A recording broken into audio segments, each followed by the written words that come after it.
What's up, everybody? It's Jason from Straight Edge Knives. And whew, man, have I got a good one for us today. Guys, this is the Miller Brothers Blades M5. Guys, if you don't know who Miller Brothers is, you definitely need to go check them out. And there will be a link to their website down below, so go check that out. And guys, these Miller Brothers, it's three brothers making blades here in the USA, all 100% USA. And man, they make some wicked stuff, guys. Check this thing out. This is the M5. We got a little bit of stuff on the blade just because I've been playing around with it, trying to, check it out. But golly, look at this thing. Beautiful, beautiful blade. And look at this thick boy.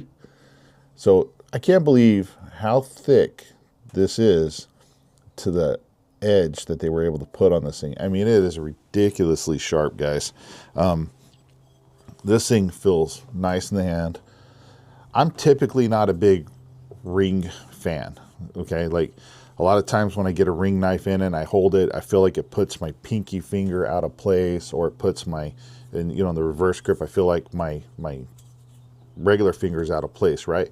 TKL Knives does a fantastic job with their ring blades. He was one of the first ones that I ever held where I was like, okay, this is cool, I can dig this. This is another one. This ring on this one fits my hand nicely. I feel like when I'm making a fist, I got a fist. I don't feel like my finger's really too far out of place. It feels pretty natural, Same thing when I run it with my pinky through. I feel like I still got my natural kind of fist for punching or grabbing stuff. Again, when my finger is completely out of place, it just feels weird. I feel like if I had to hit something, it's gonna, I don't know, it just doesn't feel right to me, and I don't like that, right? But with this one, it feels natural. They got the ring placement, I feel like, on this, at least good for me, okay? So, and they do have a nice 1-inch ring, so it should fit most fingers, which is nice. Now, if you're wearing gloves and you got fat fingers like I do, you are gonna run into a problem. But this thing is, I mean, this is just a wicked edge with this Warncliffe style blade, but two, just a force multiplier too when it comes to, if you have to do stuff like this, because you do have this really cool little attitude adjuster on the back for cracking open those coconuts, and you have some jimping here on the back, so if you do go reverse grip, you got some traction here for whatever it is you need to do. But check that out. See that traction on there? But it feels really good. This fills the hand nicely. For having kind of almost such a small looking handle, it actually, I wear XL gloves, mechanics gloves, it fits my hand nicely. And like I said, they were able to put this wicked edge on here, and this tip is just ridiculously. And if you look at how this is ground, it's super thick and it comes down to a point. I mean, it's going to have a strong tip, and we're going to do that. We're going to be stabbing a catalog book. We're going to be stabbing into some wood and stuff like that. We're going to kind of show how strong that tip can be. And this thing, guys, is, I mean, we all kind of, looking at this, you kind of got a pretty good idea of what this is made for. Your everyday wood carry, right? You know what I'm talking about. It's going to, I feel like this is going to excel in what it's designed for, but with this edge and grind, you should be able to do a lot of your other regular tasks as well without any problems. And we're going to test it out, because that's what we do, guys. We kind of do our testing with normal stuff, cutting some wood, cutting some rope, things like that, and kind of stuff you do every day with this. And I tell you guys, with this Warncliffe blade, like if you got to do your box cutting, this is going to eat through boxes like crazy. And what's nice, you can even come in, kind of hold it like this, put your finger around the top and do some more precision cuts, and that doesn't feel weird or uncomfortable. Since I've had this blade, I've actually been carrying it around. It fits nicely. I've been actually pocket carrying this thing without any real issues. It actually fits in my pocket nicely, utilizing this clip. This clip you can put on the outside of your belt as well. But I don't know, I've just been pocket carrying it. But one thing I really, really appreciate about Miller Brothers blades as well is their sheaths. I mean, the Kydex is really nicely done. I mean, it completely forms to the blade. They have nice, eyelets here, multiple eyelets. You can change up your options. They have this nice piece of leather here, backing with a really nice, solid spring clip. I mean, this thing is not going to bend or come off on you unless you're really, really having to, like, And that's one thing, if you go to their website and look at their sheaths, they make some ridiculously beautiful sheaths that go along with their blades. Let's go over the specs on this real quick, guys. So this is the Miller Brothers Blades M5. It is Z-Wear PM steel.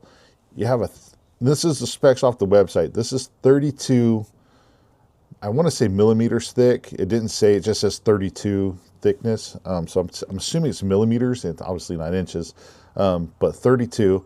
You have a 7.6 inch overall blade with a 3 inch, you know, from the sharpening choil here to the tip, about a 3 inch cutting edge.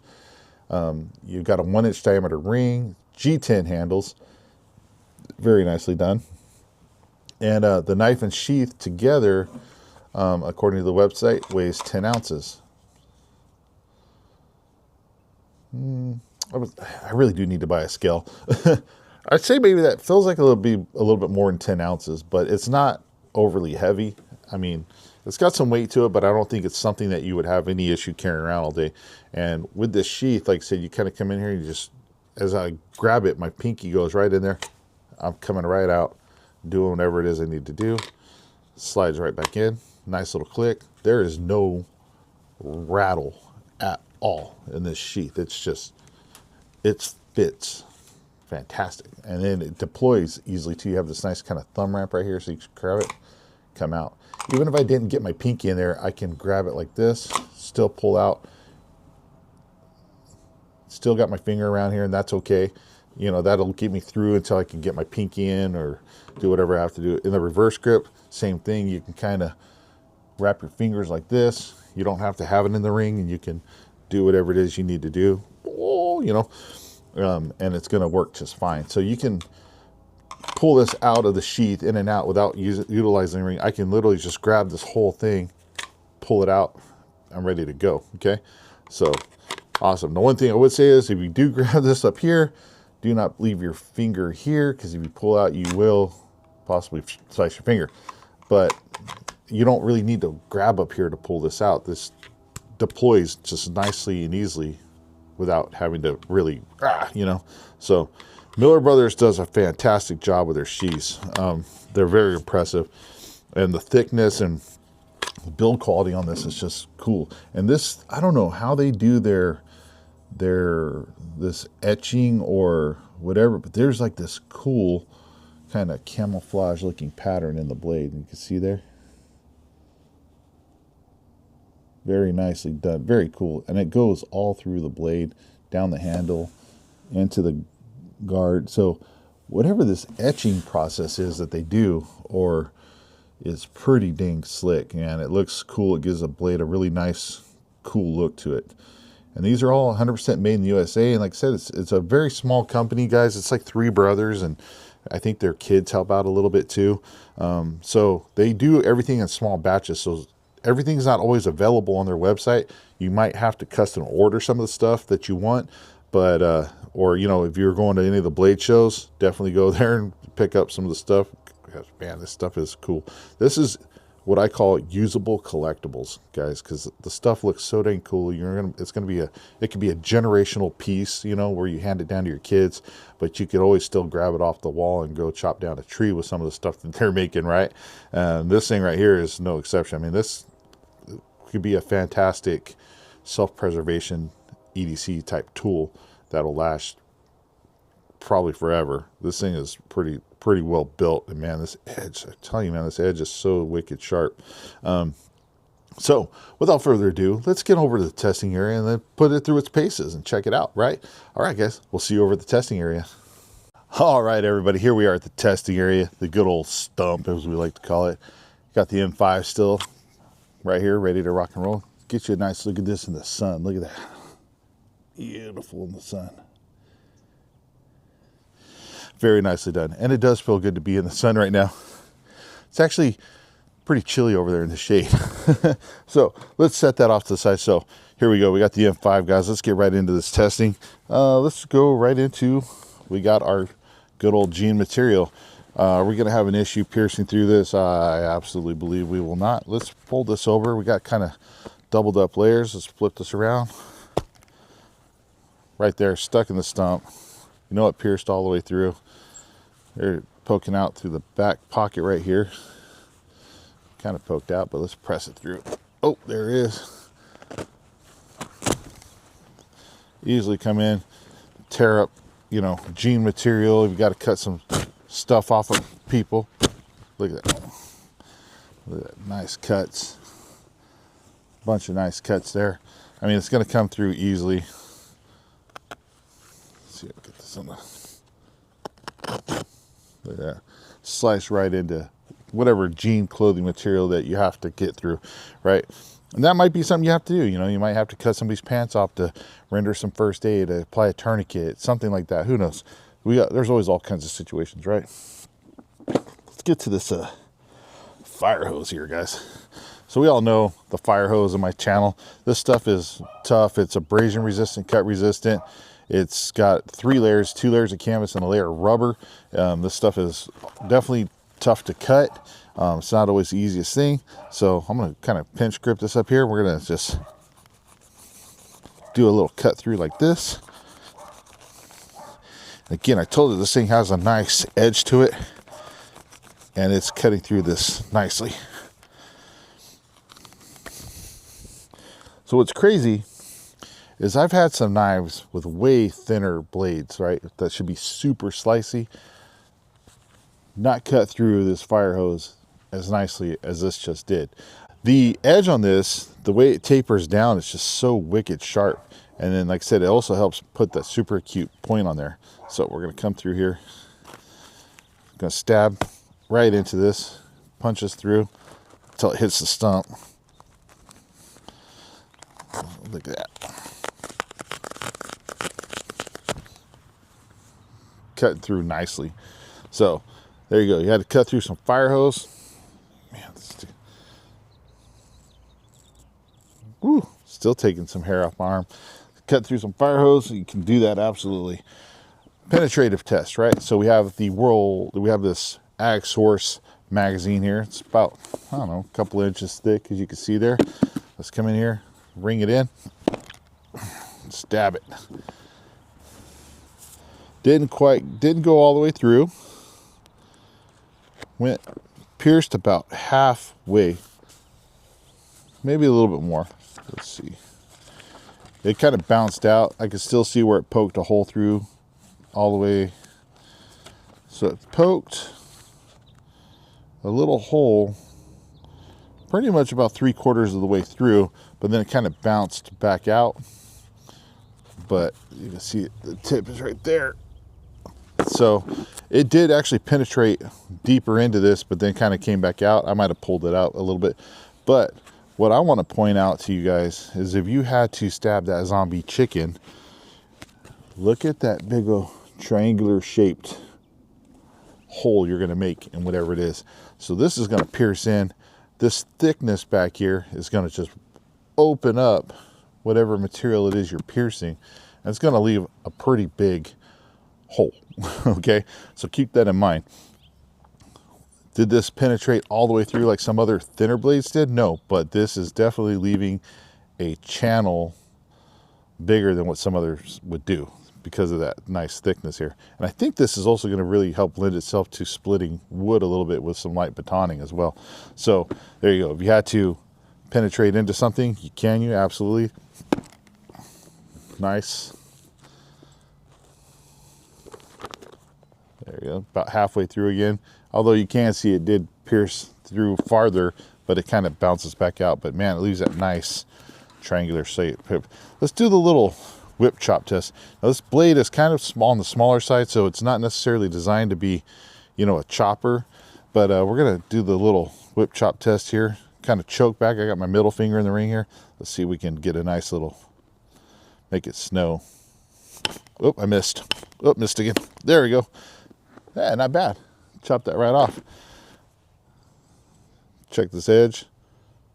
Yeah, no damage, no rolling or nothing, but we were able to make it snow. Yeah, but again, this isn't necessarily designed to be a chopper. There it goes. Awesome. So you can, I guess, if you had to, choke back a little bit, do a little whip chop, like, and we'll show that with the rope, you know. So we got like this cheap 550 cord. If you had to come in here, do a little chop, cut a piece off, you can. No problem. Let's get back into our regular grip. Come in here, cut this stuff up. Whoops, it slipped out of my hand. Comes in there, cuts that nicely, easily. No issues whatsoever. You had your yellow poly rope here, this stuff. Come in here, had to cut this off, cut a piece real quick. Bam, cut through it nicely. If you had to cut another piece off, let's do that again. There you go, cuts through easily. Do a little chop, cut a piece in half, cut it up, make a mess. Woo, yeah, there you go. You can cut some rope. Let's say you got that thicker piece, though. You got this thicker kind of poly rope, definitely a lot thicker than that last piece. Let's say you had to cut a piece off of this. Come in here. Saw through. Make a big old mess.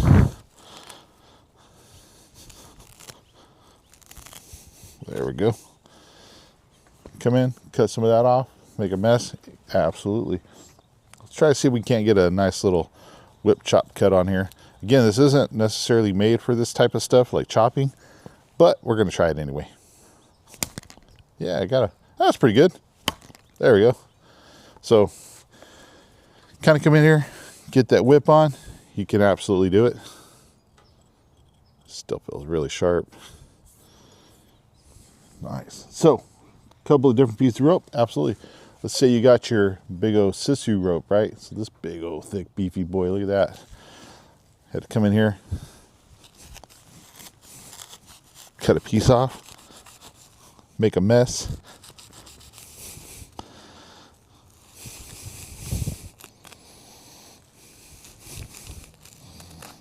There we go.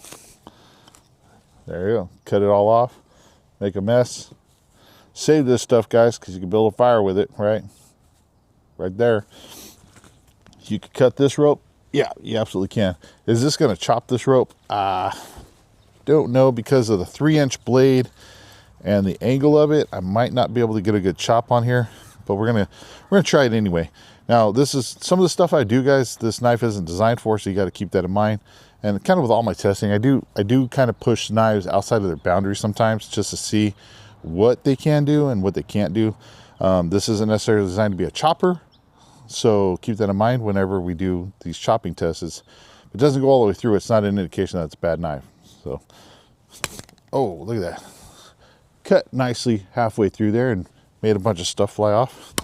There we go. So you might have to do a couple little chops, but it'll chop through. So again, it's a 3-inch blade, so 3-inch cutting edge. You know what I mean? So, and a lot of the mass is behind here, so it's kind of light in the front, you know what I mean? Ooh, man. I'm just thinking about that zombie chicken coming up, and you're all, wow. Ooh, it's not going to be a good day for that zombie chicken. I'll tell you that much. So, let's get into the woodworking aspect of this knife. Is it necessarily designed to be a woodworking bushcraft knife? I would say it's probably not necessarily designed to be that, but can you use it for it? Absolutely, I think you can, so let's try it. Well, this thing is making some nice curls. Oh, I just flung them off. This is a 3/4 inch, 1 foot, wood dowel. It's kind of thick. It's a hardwood, but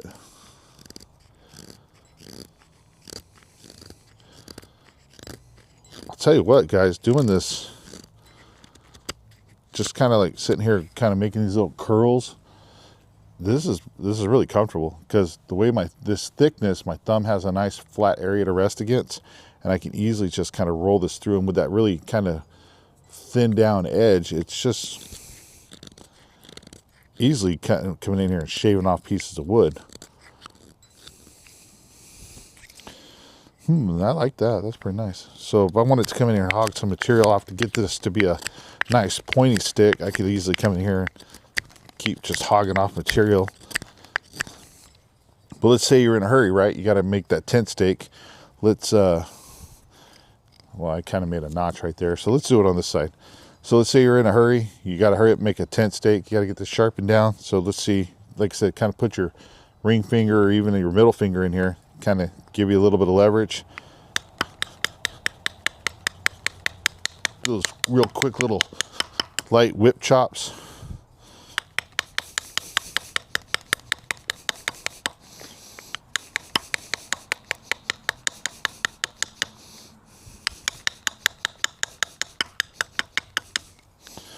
Usually get that down to a more of a point.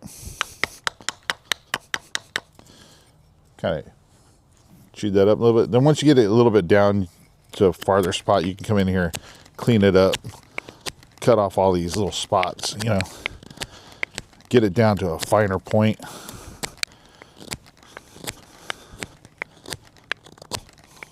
Hog off that material. Cuts in nicely. So get it down to your tent stake area. Now let's say you got to make your notch. Can we make a pretty good notch in here? So come in here, kind of roll through.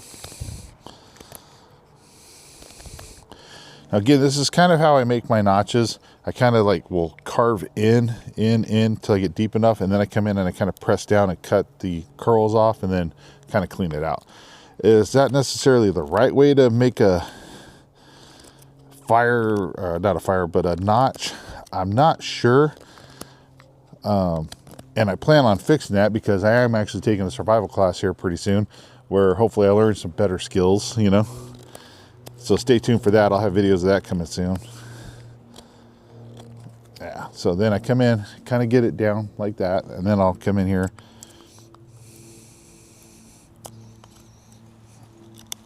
Kind of rock this back and forth.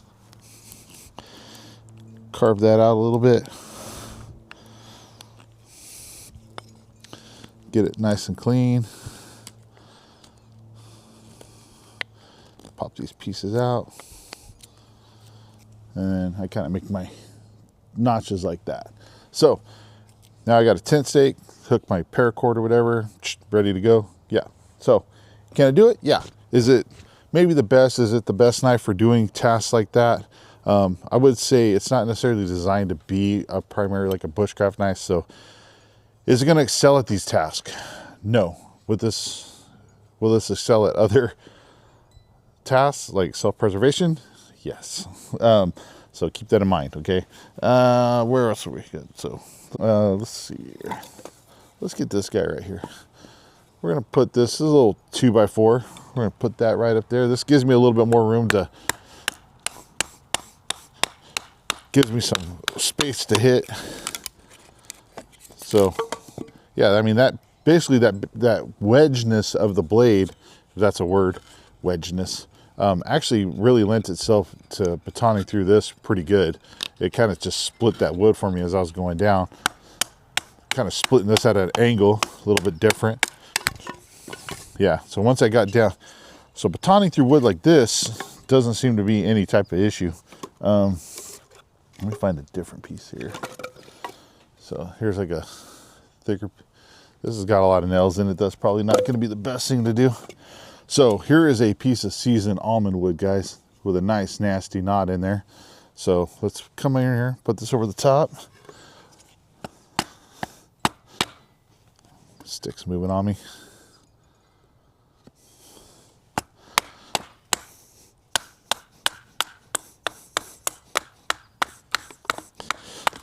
Bam. So kind of cut ourselves a sliver off there. This isn't the biggest piece of almond wood, so kind of bouncing off my stump here as well.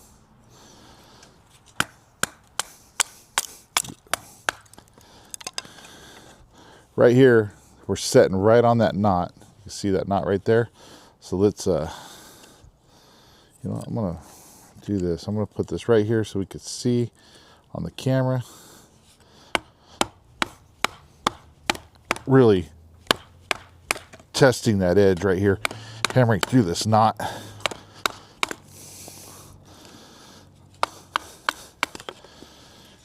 Yeah, you can see how nasty and hard that knot was right there.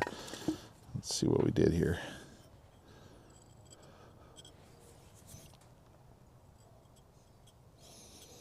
Yeah, no issues. I mean, it's just powered through it. That edge is still nice and clean. Let's say you wanted to make some fire curls with this nice hardwood though.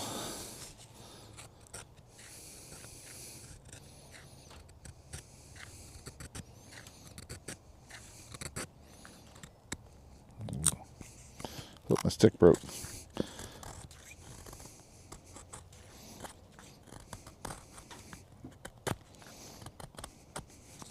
Actually makes some pretty nice little curls there.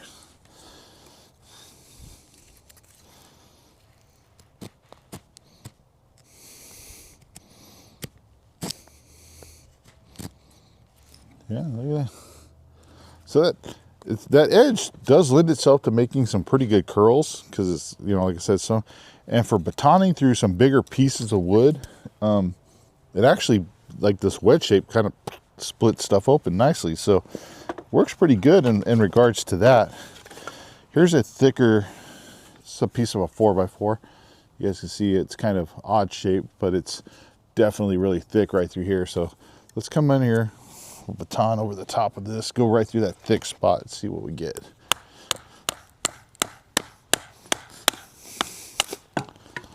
Just broke that piece off. Let's come right here. Yeah, I mean, it just, as I'm getting maybe even not even a quarter of the way through, I already see the wood cracking down and just splitting just from the wedgeness of this blade. So it's definitely going to lend itself to, you know, splitting some like kind of larger, not necessarily large. I mean, you're obviously not going to be coming in and batoning through, you know, pieces like this, right? It's going to be more like your kind of smaller pieces. You're out in the woods, you got to hurry up and get that little fire going. You know, can you be able to use this to process some firewood, get it down, get some fire curls, start a fire? Yeah, you can. Yeah, you can baton through that easily. And then after you get your fire going, you know, you got yourself a nice protection tool against the zombie bear that might come looking to eat the trout you caught, you know what I mean? But let's see here. One of the things I did want to test was, again, that tip, right? So let's get this piece of wood off of here. Some of this stuff has nails in it, so I got to be careful. So we've got this kind of thinner piece of wood here, but let's test that tip out. Again, we're going to make sure that tip holds up. Nice. Going to turn this way, turn this way. This is what a lot of people would call tip abuse, right? Woo, that's still needle sharp. Man, I just really like how this thing lends itself to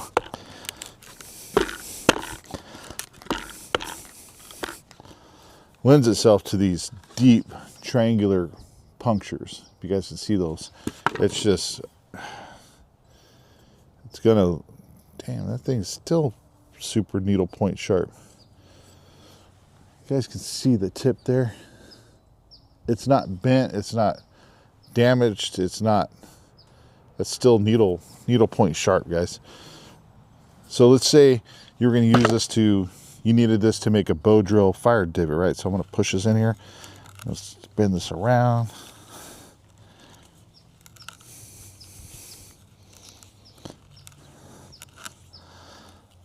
It's just digging in here. I'm actually going to wind up boring a hole all the way through this.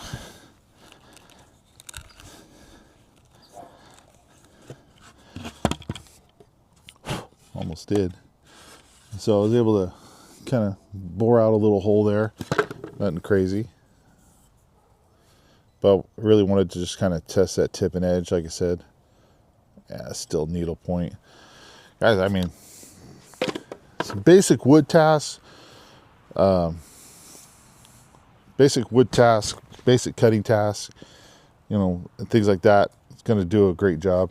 Where I think this thing is really going to excel is in the self-preservation modes for those puncturing those zombie bears and cats and, you know, catalogs. One thing I will point out with these style blades, these Wharncliffes, what I really love about them is when you're coming in and you're having to, you know, slash through something, this tip, this front portion right here just drives through material and it doesn't really take a whole lot. So this is the back side of the catalog that we didn't stab. I'm just going to come in here and do a real quick little, that wasn't a whole lot of effort. I just went like that and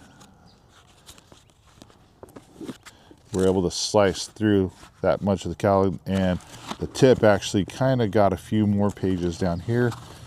all the way through there. So that wasn't even like a real hard kind of, trying to figure out a way to, I don't know if I could stand this up and do the slice I want to do without running the risk of accidentally hitting my hand, but we'll just kind of come in here and again, another little light. I missed. That was real grazing, and you could see that tip, just this little bit of the tip just drove through the catalog. I mean, sliced it wide open. Now, can you imagine if you weren't worried about cutting yourself and you came in and you were able to really drive through? With this wedge shape, it's going to open up whatever it is you're cutting, if you know what I'm talking about. All right, guys. So there you have it, guys. The Miller Brothers M5. Thing is a really good self-preservation tool. I mean, that in my mind, that's what it's designed for. That's what it was made to do. It was made to drive through zombies, pierce zombies, and, you know, adjust some zombie attitudes. And that's what this thing is going to excel at, in my opinion. Edge held up fantastic. The tip held up fantastic. It's still needlepoint sharp. This thing feels great. The coating on this blade, whatever this laser etching they did, that held up fantastic.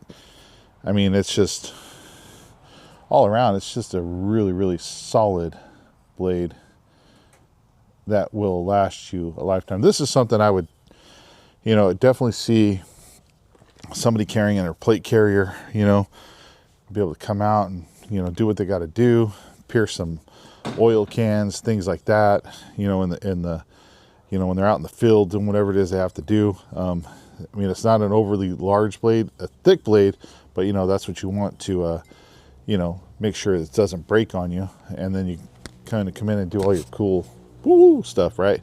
So very cool. The Miller Brothers M5 is definitely something to look at in that category if that's what you're looking for. So guys, make sure you go check out their website below. Look at all the cool stuff that they're making. Pretty awesome blade. Again, I really like the ring setup on this because it's not something that I typically gravitate towards, but with this one, I do.